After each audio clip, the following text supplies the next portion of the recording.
Hakim Abdul Qadir sallallahu alaihi wasallam wa anbiya Muhammadin wa alihi wa sahbihi ajma'in.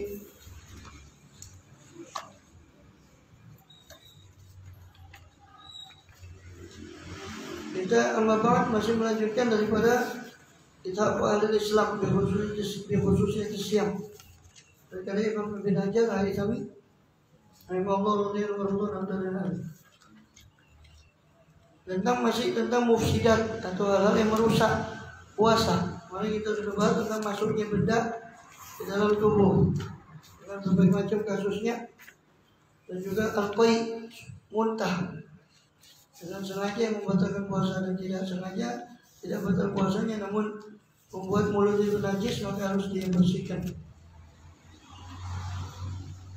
Kemudian yang ketiga sekarang, yang daripada yang diduga atau termasuk yang merusak puasa adalah al-hijamah.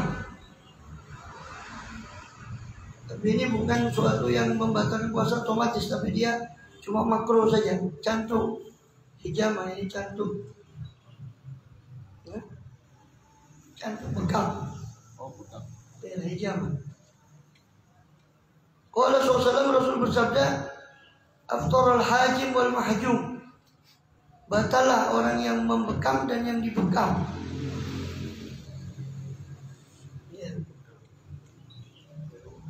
Iya, batalah orang yang dibekam dan yang membekam dan yang dibekam, dua-duanya katanya di sini di dalam hadis ini aftara, jadi batal puasanya. Wa alam anna, tapi ini perlu pembahasan, nanti hadisnya ini dibahas juga oleh beliau. Sehingga kesimpulan mu'tamad mazhab Syafi'i itu tidak batal secara otomatis, tapi makruh karena melemahkan badan. Wa alam anna hadzal hadis mutawatir, ketahuilah hadis ini mutawatir. Jadi diriwayatkan oleh banyak perawi. Tidak mungkin semua periwayat itu bohong semua, karena banyak yang meriwayatkan. Pokoknya akhirnya Ahmad wa Abu Dawud wa Nasai bin Hibban wa Hakim an-Tauban. Imam Ahmad, Abu Dawud, Nasai bin Hibban, Imam Hakim meriwayatkan dari sahabat Tauban. Juga riwayat yang lain Ahmad, Nasai dan selainnya meriwayatkan dari sahabat Usama bin Zaid. Terus jalur yang lain dari Imam Dailami, Ibnu Jarir, Daruqutni, Tabrani meriwayatkan dari sahabat Anas dan dari Bilal. Yang lain lagi, riwayat yang lain lagi Imam Ahmad meriwayatkan juga Abu Dawud, Darimi, Nasai, Ibnu Majah, Wasyashi, Waruyani, Ibn Jarir, Ibnu Jarud, Abu Ya'la bin Huzaimah, Al-Haytham bin Quraib, Ibn Hibban, Al-Barudi, Ibn Nafi', Tabrani, Imam Hakim meriwayatkan dari Thauban. Qala Ahmad, Imam Ahmad bin Hanbal, bahwa as'um marawaina fi hadzal bab, dan hadis tentang aftarul hajim wal mahjum itu kata Imam Ahmad itu adalah hadis paling sahih yang saya riwayatkan dalam bab ini, dalam masalah hijamah. Dailami dan Ibnu Jarir meriwayatkan dari sahabat Jabir. Jalur yang lain Imam Ahmad, Nasai, Ibnu Jarir, Ibnu Khuzaimah, Tabrani, Ibnu Hibban, Hakim, Dailami meriwayatkan dari sahabat Rafi' bin Khadij. Jalur lain Ibn Jarir meriwayatkan dari sahabat Sa'ad bin Abi Waqqas. Jalur yang lain lagi Tabrani, Bayhaqi dan selainnya meriwayatkan dari sahabat Samurah bin Jundab. Ahmad kemudian yang lainnya lagi Imam Ahmad, Darimi, Abu Dawud, Ibnu Majah, Ibnu Jarir, Ibnu Hibban, Ibnu Hakim meriwayatkan dari sahabat Syaddad bin Aus radhiyallahu anhu. Ibnu Jarir Tabrani meriwayatkan juga dari Abdullah bin Abbas, Abdullah bin Mas'ud, dari Abu Zaid al-Ansari. Riwayat yang lain Nasai, Ibnu Jarir, dan Hakim riwayat dari sahabat Abu Musa al-Asy'ari. Riwayat yang lain lagi Imam Nasai dari periwayatan dari sahabat Maqil bin Yasar dan Ibnu Sinan. Itu Malik bin Sinan. Kemudian Imam Ahmad bin Ibn Jarir dan selainnya meriwayatkan dari Aisyah. Kemudian Imam Tabrani meriwayatkan dari Abdullah bin Umar. Jalur yang lain lagi Imam Ahmad, Imam Nasai, Ibnu Majah, Ibnu Jarir, Ibnu Adi meriwayatkan dari sahabat Abu Hurairah. Yang riwayat yang lain lagi Ibnu Jarir dan selainnya meriwayatkan dari sahabat Ali bin Abi Thalib. Menunjukkan banyaknya periwayat hadis itu. Tabrani, Ibnu Jarir, Ibnu Hibban meriwayatkan dari sahabat Maqil bin Yasar. Ibnu Jarir meriwayatkan dari Hasan, Imam Hasan Basri secara mursal. Mursal itu cuma sampai kepada tabi'in. Wa Abu Dawud meriwayatkan dari Abdullah bin Umar radhiyallahu anhu. Fanataja min dzalika, maka terhasilkan dari itu sihhatu maqaluhu, sahihnya apa yang mereka katakan, min anna hadzal hadis mutawatirun, bahwasanya hadis ini mutawatir, diriwayatkan dari banyak jalur perawi. Wa wala bi qadiyati katsirun, dan banyak yang mengambil dengan qadiyah ini, mengambil dengan masalah kasus apa namanya, kasus cantok atau bekam. Minum Ali wa Ato, contohnya Imam Ali. Tabiin dari tabiin itu Ato, Imam Auza'i, Ahmad bin Hanbal, dan Ishaq bin Rahawayh, dan Abu Thawr. Abu Thawr ini salah satu murid dari Imam Syafi'i, tapi mempunyai mazhab sendiri. Qalu yumtirul haji wal mahjum, batal orang yang membekam dan yang dibekam. Wa yalzamuhuma al-qada, dan melazimi keduanya qada. Qada itu harus, mereka berdua harus mengqada puasa, baik yang dibekam maupun yang membekam. Berjamaah Syafi'iyah, dan sekelompok ulama dari mazhab Syafi'i pun memegangi hadis ini. Seperti Ibnu Huzaimah, Ibnu Munzir, Ibnu Hibban. Wa naqala Tirmidzi an Za'farani, sedangkan Imam Tirmidzi menukil dari salah satu murid Imam Syafi'i, itu Az-Za'farani, anna Syafi'i radhiyallahu anhu ala qaul bi ala sihatil hadis. Bahwa Imam Syafi'i ala qaul menggantung atau mensyaratkan ucapan ini tentang batalnya yang membekam dan bekam ala sihatil hadis, meskipun atau atas keabsahan hadis tadi, atas keabsahan hadis, atau meskipun itu sahih. Jadi tidak mutlak, Imam Syafi'i tidak mutlak kemudian mengatakan itu batal. Qala Tirmidzi karena Syafi'i radhiyallahu anhu yaqulu dzalika bi Baghdad. Imam Tirmidzi mengatakan adalah Imam Syafi'i mengucapkan itu ketika beliau di Baghdad. Ini qaul qadimnya Imam Syafi'i, pendapat lama dari Imam Syafi'i. Sedangkan mazhab Syafi'i yang kita pakai sekarang itu qaul jadidnya. Itu setelah keluar beliau dari Baghdad, pergi ke Mesir, beliau merujuk lagi pendapat-pendapatnya, dan ada dalil-dalil baru sehingga beliau merubah ijtihadnya.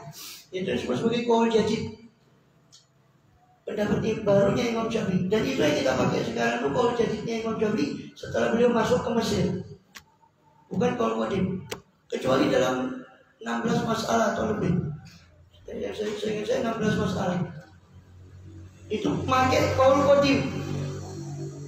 Jadi dalam 16 masalah ini ulama Syafi'iyah sepakat untuk menggunakan pendapat yang lama, bukan pendapat yang baru. Tapi selain 16 masalah ini semua menggunakan pendapat yang baru dari Imam Syafi'i.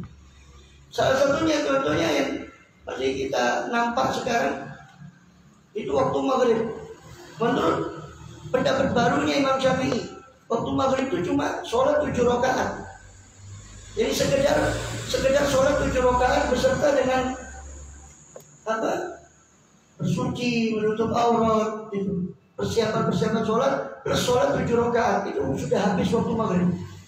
Itu qaul jadidnya Imam Syafi'i, pendapat yang terbarunya. Tapi ini oleh ulama-ulama mazhab Syafi'i tidak dipakai karena dalilnya lebih kuat pendapat yang lama, yaitu sampai terbenam, sampai hilangnya mega merah.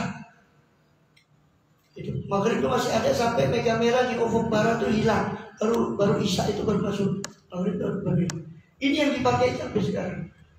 Karena itu pendapat lama. Pendapat barunya malah maghrib itu cuma singkat sekali. Sekedar bersuci, menutup aurat, ya, terus sholat 7 rakaat habis. Nah, maka Imam Tirmidzi mengatakan bahwa Imam Syafi'i mengatakan hal itu, mengatakan bahwasanya beliau mentaklid, mensyaratkan batalnya orang yang cantuk atau bekam tadi dengan mensyaratkan dengan sahihnya hadis tadi. Itu di Baghdad. Amma bi Misra, ketika beliau ke Mesir, famala ila rukhsah. Ya. Jadi beliau juga lebih memegangi hadis itu atau sahihnya. Jadi kalau memang sahihnya hadis, berarti menurut kalau hadisnya sahih berarti batal. Orang yang bekam tadi itu. Tapi kalau Mesir, ketika beliau di Mesir, beliau lebih condong kepada rukhsah, keringanan, itu tidak batalnya orang yang berbekam tadi. Cuma dimakruhkan saja. Wa syadza atau ujabal kafara aidan, dan menyimpang atau nyeleneh. Atau ini salah satu tabi'in. Lalu dia mewajibkan kafarah juga. Jadi orang yang berbekam itu bukan hanya batal puasanya, tapi wajib bayar kafarah seperti orang yang jima. Tapi ini pendapat yang nyeleneh, tidak diikuti banyak dan tidak disetujui oleh banyak ulama. Wal jumhur ala la yuftir wa ibn Umar wa madzhab Syafi'i, dan pendapat jumhur ulama sebagaimana mazhab Syafi'i tidak batal seorang pun dari dua-duanya, baik yang membekam atau dibekam, sama-sama tidak batal. Dan ini mazhab Syafi'i dan ini mazhab jumhur, mayoritas ulama. Peminta maqala bi ikhtilafil hadis, dan dari sini dikatakan, beliau mengatakan tentang perbedaan hadis itu sendiri pada anak raja hadis itu Haditha Ibn Shaddad, setelah beliau meriwayatkan hadisnya Ibn Shaddad, kunna ma'a Rasulullah SAW fi zamanil fatah, kami bersama Rasulullah SAW di ketika waktu Fathu Makkah. Fara'a rajulan, maka Rasulullah SAW melihat satu orang yahtajim, berbekam di zaman Asyurah pada tanggal 18 atau 18 hari kholat yang sudah berlalu dari Ramadan. Orang berbekam atau jatuh di tanggal 18 Ramadan. Pokoknya wa akhirun biyadi, maka bersabda Rasulullah SAW, sedang beliau memegang tangan saya, kata sahabat Ibn Shaddad, Abtarul hajim wal mahjum, batallah orang yang membekam dan dibekam. Sumasaku hadits Abi Abbas alladzi rawal Bukhari. Kemudian Imam Syafi'i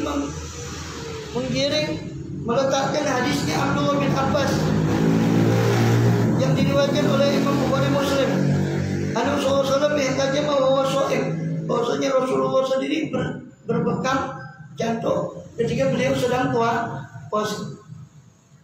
Qala wa hadits Ibnu Abbas amtalahuma isnadan, sedangkan hadis Abdullah bin Abbas itu lebih tinggi isnadnya, ketersambungan sanadnya dari dua hadis itu, di antara dua hadis itu, di antara hadis tentang membatalkan bekam dan hadis Abdullah bin Abbas yang mengatakan Rasulullah berbekam, maka hadis Abdullah bin Abbas ini lebih tinggi sanad dan segi sanadnya.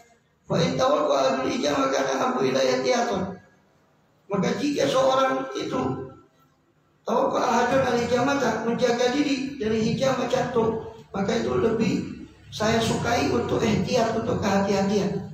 Wal qiyas ma'a hadits Ibnu Abbas, sedangkan qiyas dari pendapat akli itu lebih condong ke pendapatnya Abdullah bin Abbas, itu tidak batal. Waladhi afadu ali sahabat wa tabi'in wa ahmad al-ilm adalah ibtirazun bil jam'. Dan yang saya hafal dari pendapat para sahabat dan tabi dan keseluruhan ahli ilmu, bahwasanya tidak batal seorang dengan cantuk atau hijam. Itu pendapat Imam Syafi'i. Intahad, selesai dari sini kalam Syafi'i, perkataannya Imam Syafi'i. Wa awwala ba'dhum haditha, dan mentakwil sebagian ulama akan hadis Abtarul hajim wal mahjub bi anna murad annahuma sayufdirani. Jadi ada yang mentakwil hadis Abtarul hajim wal mahjub, batal orang yang membekam dan dibekam. Ditakwil bagaimana? Yang dimaksud bahwasanya keduanya itu akan batal. Keduanya itu akan batal. Lalu ini aroni aksiru khomro, seperti firman Allah, saya melihat diri saya itu aksiru khomron, memeras khomer. Harusnya kan memeras anggur untuk supaya jadi khomer. Tapi ini aksiru khomron, memeras khomer, berarti Ini dalam ilmu tata bahasa, gaya bahasa, ilmu balaghah, itu majaz mursal. Iktibarnya iktibar mayakun. Alakohnya itu iktibar mayakun. Majaz mursal dengan menggunakan sesuatu yang sudah jadi. Khamr kan sudah jadi. Harusnya kan aksirul inab, bukan aksirul khamr. Tapi di sini menggunakan aksirul khamr. Itu iktibar mayakun daripada majaz mursal. Afdharul haji wal mahjum itu ditakwili sama menurut pendapat ini. Yang mentakwil ini sama dengan itu. Jadi bukan batal tapi akan batal orang yang berbekam itu dan yang membekam. Tapi wahwa takwilun ba'idun jiddan, ini takwil yang sangat jauh. Kalau yang dibekam mungkin akan batal karena dia bisa lemah. Tapi yang membekam tidak tahu, kalau lemah juga kan capek mungkin bekamnya mungkin. Wa aqrabu min wahmul baghawi wa ghairu lahu ala anma ta'arradu lil iftar. Dan paling dekat dari itu, paling dekat dari takwil itu tadi adalah penafsiran Imam Baghawi wa ghairu, dan selain Imam Baghawi lahu kepada hadis tadi. Ya, ala anma ta'arradu lil iftar, bahwasanya keduanya, orang yang membekam dan dibekam itu menyeret dirinya kepada hal yang membatalkan, menyeret dirinya kepada yang membatalkan. Al-haji la yaman usul jamil jawbin indal mas. Oh, ini maksudnya. Orang yang bekam layakman, tidak merasa aman dari sampainya darah ke jauh ketika dia menyedot darah itu tadi. Itu mungkin bekam yang sangat tradisional kan sampai di sedot darahnya. Si orang yang membekam itu khawatir kalau dia kemasukan daripada darah itu, kalau itu masuk akal. Jadi saya pikirkan bagaimana yang membekam ini batal. Kalau yang dibekam mungkin lemes, itu yang membawa dia kepada yang membatalkan puasa. Dan yang membekam bagaimana? Wal mahjun, dan yang dibekam dia layak mantuku kuat, dia tidak merasa aman dari lemahnya kekuatan dia. Bikhurujidam, dengan keluarnya darah. Fayu'awwal amru ila fayaulu amru ila yuftir, maka menghantarkan perkaranya kepada membatalkan puasa.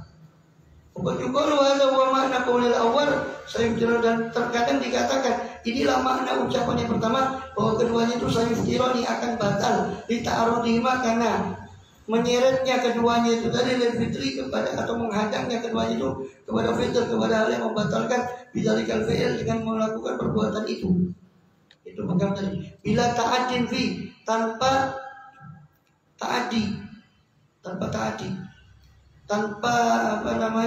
sengaja. Wakila makna aftoro, ini ada lagi mengatakan makna aftoro batal di situ artinya fi'lan makruhan wal hijamah. Ini perbuatan makruh itu adalah hijamah itu. Fasur kana ma ghairu mutalabisan bil ibadah. Maka menjadilah seolah-olah keduanya itu tidak sibuk dengan ibadah. Wa ana makana ya katabani fi shaumihima, atau seolah-olah keduanya itu seperti orang yang riba, itu memakan darah atau daging saudaranya dalam puasanya, sebagaimana riwayat Baihaqi. Wal makna dhahaba ajruma, ini hilangnya pahala keduanya. Ini makruh, perbuatan yang makruh. Kalau Ibn Hazm sahih hadits Abdul Ajun bila raib, Ibn Hazm mengatakan sudah sahih, memang jelas-jelas sahih hadis yang menyatakan bahwa batal orang yang membekam dan dibekam tanpa ada keraguan. Walakin wajadan min hadits Abi Sa'id, akan tapi kami mendapati dari hadis Abu Sa'id, sahabat Abu Sa'id, al-khosun Nabi SAW fil hijamah lis-shaim, Nabi memberi rukhsah hijamah lis-shaim bagi orang yang puasa. Wa isnadu sahih, dan sanadnya ini sahih. Fa wajib al-akhmi, maka wajib untuk mengambil hadis ini. Dan rukhsah ini matakun pada azimah, hanya saja rukhsah itu pasti terjadi setelah azimah, setelah hukum asal. Jadi ada hukum asal dulu, baru datang rukhsahnya. Seperti kewajiban sholat lima waktu itu kan mendahului, baru nanti di berapa hijriah baru datang keringanan untuk mengkosor sholat. Jadi pasti keringanan itu pasti datangnya setelah hukum asal. Nah kalau Rasul meringankan hijamah, membolehkan hijamah dengan meringankan, berarti sebelumnya memang Rasul melarang hijamah itu sendiri. Melarang hijamah itu sendiri. Ya, jadi nggak usah terlalu memaksakan dengan takwil. Ya sudah, anggap saja itu memang hukum yang dinasakh. Jadi yang asalnya tidak boleh memang batal, tapi kemudian dia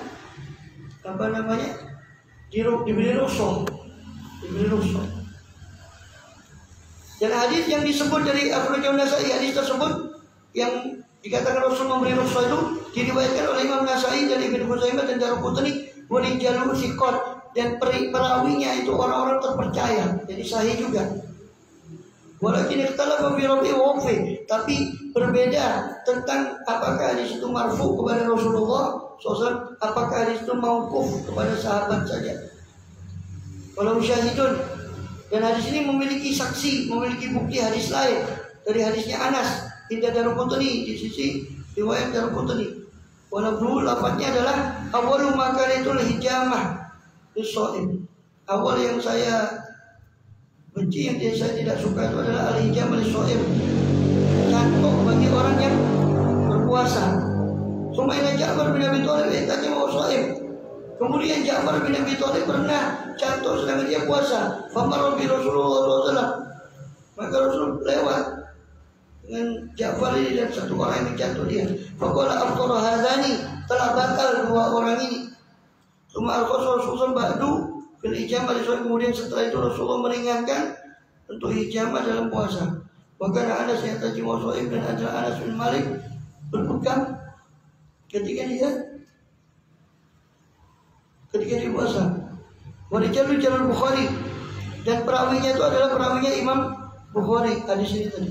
Lakin fil matni nakaro, lakin fil matni nakarotan min aitu anda dzalika kana fil fatah. Akan tetapi dalam matan hadisnya itu terdapat nakaro, terdapat sesuatu yang diingkari. Minah itu dilihat dari sisi bahwasanya dzalika kana fil fatah, kejadian itu berada di ketika Fathu Makkah. Sedangkan Ja'far itu sudah terbunuh sebelumnya. Ja'far bin Abi Thalib terbunuh sebelumnya. Wa man ahsana ma wara wa min ahsani ma wara fi dzalika mara Abdul Razak.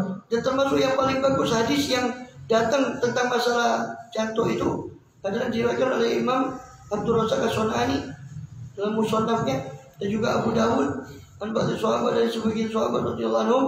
Qala nahan Nabi sallallahu alaihi wasallam ijmal Rasulullah SAW melarang daripada bercantuk bagi orang yang berpuasa, wa anil muwasalah, dan Allah menahan atau melarang daripada muwasalah, berpuasa nyambung wisal. Walam yu'arrimuma ibqa'an al-asabi, tapi Rasul tidak mengharamkan keduanya ya, kecuali karena ibqa' al-asabi, karena untuk mengekalkan sahabatnya supaya sahabatnya tidak mati, tidak. Wasnadu sahih, hadisnya ini sahih. Wal jahalatu bi sahabi la tadur, dan ketidaktahuan tentang sahabat itu tidak menjadi masalah. Di situ kan diceritakan an ba'di sahabat, dari sebagian sahabat, tidak sebutkan namanya siapa. Ya. Ketidaktahuan nama sahabat itu tidak mencacat hadis itu, karena semua sahabat itu udul, semua sahabat itu pasti adil. Jadi hadis itu disebutkan dari rajulun minas sahabat, itu tidak apa-apa, karena sahabat itu semua adil. Berbeda dengan selain sahabat. Kalau sahabat kalau sudah diketahui itu bisa mempengaruhi keabsahan hadis itu. Wa idul batijamu sallallahu kana ba'da qauli Abdul Haji wal Mahjum bila misanatain perkara nasional. Dan juga ihtijamnya Rasulullah, berpegangnya Rasulullah SAW itu adalah setelah sabda beliau Abdul Haji wal Mahjum, batal orang yang membekam dan yang dibegang binawi sanatain, sekitar 2 tahun setelah itu.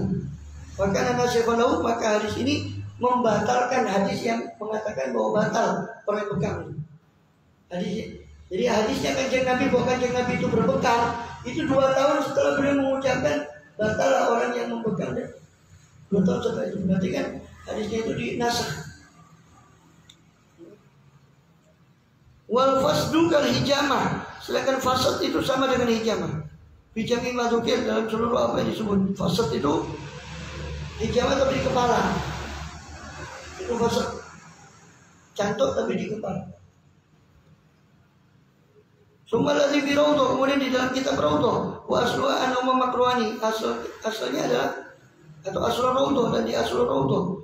Ya, asal kitab rawdah itu bahwa keduanya makruh. Ya, cantuk dan yang mencantuk itu dua-duanya makruh. Waladzi bil majmu', sedangkan yang ada dalam kitab majmu'nya Muhadzab Imam Nawawi, anna khilaful aula, bahwasanya keduanya itu khilaful aula. Menyalahi yang utama. Waqtadahu kalamul minhaj wa asluhu. Dan itu menurut daripada pembicaraan di minhaj. Wa asluhu dan asalnya minhaj. Bukan Astawi, awal mansus bukan aktsari fatakun fatwa alaih. Astawi berkata inilah yang mansus. Inilah yang dinaskan oleh Imam Syafi'i dalam kitabnya Al-Um. Bahwa itu makruh maksudnya. Dan ini qaulul aktsari, ini juga pendapat jumhur banyak ulama. Fal takun yang fatwa alaih, maka hendaknya fatwanya atas itu, atas pendapat ini. Kalau Zarkashi, Imam Zarkashi mengatakan wa mahallul ghairu darurah. Tempatnya itu kalau tidak darurat. Artinya makruhnya itu kalau tidak darurat. Tapi kalau darurat memang penyakit itu butuh untuk jantung, maka tidak makruh lagi. Wa jazamal muhamili, Imam al-Muhamili jazama menentukan, memastikan bianau yukrah ayyahjuma ghairu aidan, makruh juga untuk mencantuk orang lain sebagaimana makruh cantuk itu, maka makruh pula untuk mencantuk orang lain. Wa zahirun, dan ini jelas khurujan min khilafi man fatar bidzalika kama makruhnya itu karena keluar dari khilafnya pendapat orang yang mengatakan itu batal. Bidzalika dengan cantuk itu kama marah sebagaimana telah lalu, dan keluar dari khilafnya ulama itu sunnah. Keluar dari perbedaan pendapat ulama itu sunnah. Itu kaidahnya. Naam, muradu bil qara khilaful aula. Iya, yang dimaksud dengan makruh ini adalah khilaful aula. Binaan ala mamaro anil majmu'. Ya. Itu dibangun berdasarkan apa yang telah lalu dan keterangan dari kitab Majmu' secara muadzab. Khilaful aula dengan makruh itu mirip. Cuma mutaakhirin, para ulama usul fikih yang mutaakhirin itu membedakan antara khilaful aula dengan makruh. Tapi ulama usul yang mutaqaddimin itu tidak membedakan. Cuma mengatakan makruh, tidak ada khilaful aula. Mutaakhirin ulama usul itu membedakan antara makruh dengan khilaful aula. Bedanya kalau makruh itu ada larangan langsung dari Rasulullah. Walaupun larangan itu tidak bersifat pasti sehingga tidak haram. Jadi jangan kamu kencing berdiri, la tabul baik. Itu ada larangan langsung dari Rasul. Itu makruh. La bulan habakum qaiman, jangan sekali-kali saudara kencing berdiri. Itu makruh. Karena ada larangan langsung dari Kanjeng Nabi. Sedangkan khilaful aula itu artinya menyalahi yang utama, Yang utama harusnya begini, dia tidak begitu. Berarti menyalahi yang utama, itu namanya khilaful aula. Nah, khilaful aula ini tidak ada larangan langsung dari Rasulullah, tapi Rasulullah mencontohkan begini, tapi dia tidak mengikuti contoh Rasulullah, itu namanya khilaful aula. Dan khilaful aula ini lebih ringan daripada makruh tapi ringan. Nah, hijamah ini itu bukan makruh tapi khilaful aula. Sama, makruh tanzih itu makruh itu. Itu untuk membedakan makruh tahrim. Tapi itu walaupun sering digunakan oleh ulama Syafi'iyah, sebetulnya itu istilah usulnya ulama Hanafi. Karena dalam ulama Hanafi itu membedakan antara haram sama makruh tahrim. Dari Imam Hanafi itu ada fardu, ada wajib, itu beda menurut Imam Hanafi. Terus haram sama makruh tahrim itu beda sama Imam. Haram itu yang larangannya tegas di Quran dan ada larangan langsung. Wala taqrabuz zina, itu langsung, itu haram. Tapi makruh tahrim itu tidak ada larangan yang tegas di Quran. Ada mungkin di hadis, tapi itu pun bukan larangan yang tegas. Itu makruh haram. Tapi kalau dalam mazhab Syafi'i itu sama-sama disebut haram. Makruh tahrim itu namanya haram. Haram juga haram, tidak ada bedanya. Kalau mazhab Hanafi itu membedakan. Tapi walaupun membedakan itu membedakan istilah saja. Tapi menurut mazhab Hanafi tetap dua-duanya haram. Mazhab Hanafi Hanafi membedakan sehingga ada makruh tahrim dalam mazhab Hanafi, ada makruh tanzih. Makruh tanzih itu yang makruh yang kita kenal itu, tidak dosa tapi perbuatan itu dibenci. Itu makruh tanzih. Tanzih itu artinya mensucikan diri, membersihkan diri. Jadi makruh untuk kehati-hatian, bukan makruh tahrim. Itu istilah dalam usul fikih mazhab Hanafi. Fardu sama wajib beda. Menurut Imam Hanafi witir itu wajib. Tapi Imam Hanafi tidak mengatakan sholat fardu itu 6, enggak. Sholat fardu tetap 5. Witir itu bukan fardu, tapi witir itu wajib. Jadi tidak ada orang mengatakan sholat fardu itu 6, enggak. Loh, Imam Hanafi gimana? Berarti salah paham dia. Dia tidak ngerti berarti usulnya mazhab Hanafi. Hanafi itu mengatakan wajib tapi bukan. Fardu itu yang ada di Quran itu fardu. Yang perintahnya di Quran itu menurut Imam Hanafi itu fardu. Yang lain Quran, kalaupun ada witir itu tidak ada di Quran. Coba silakan cari witir di Quran, ada di Quran. Yang ada di hadis. Tapi karena Rasulullah nggak pernah ninggalkan itu ditanggapi sama Abu Hanifah, berarti itu wajib. Karena Rasul tidak pernah ninggalkan, hatta tidak berjalan. Jadi fardu sama wajib itu menurut mazhab Hanafi lain. Mazhab Syafi'i fardu dengan wajib sama, kecuali dalam masalah haji. Ada wajib haji, ada fardu atau rukun haji. Allahu a'lam. Bismillah. Ya Rabbana tarafna bi'annana tarafna wa annana asrafna ala ladha ajrafna fatub alaina taubatan silu kulla ubbah wa sunnana al-awrati wa amin ruhati wa gufir liwalidina rabbi wa mawludina wa lali wal ikhwani sa'irul billani wa kulli di mahabbah aw jiratin aw suhbah والمسلمين أجمع أمين ربي يسمع فضلا وجودا منا لا باكتساب منا مصطفى الرسول الله بكل جود صلى وسلم ربي عليه أدى الحبيب وآله وصحبه إلى التقي والحمد لله بالمجد والتداني اللهم اهدنا بمن هديت وعافنا بمن عافيت وتولنا بمن توليت بارك فيما قلت وقنا شر ما قضيت وتقضي بارك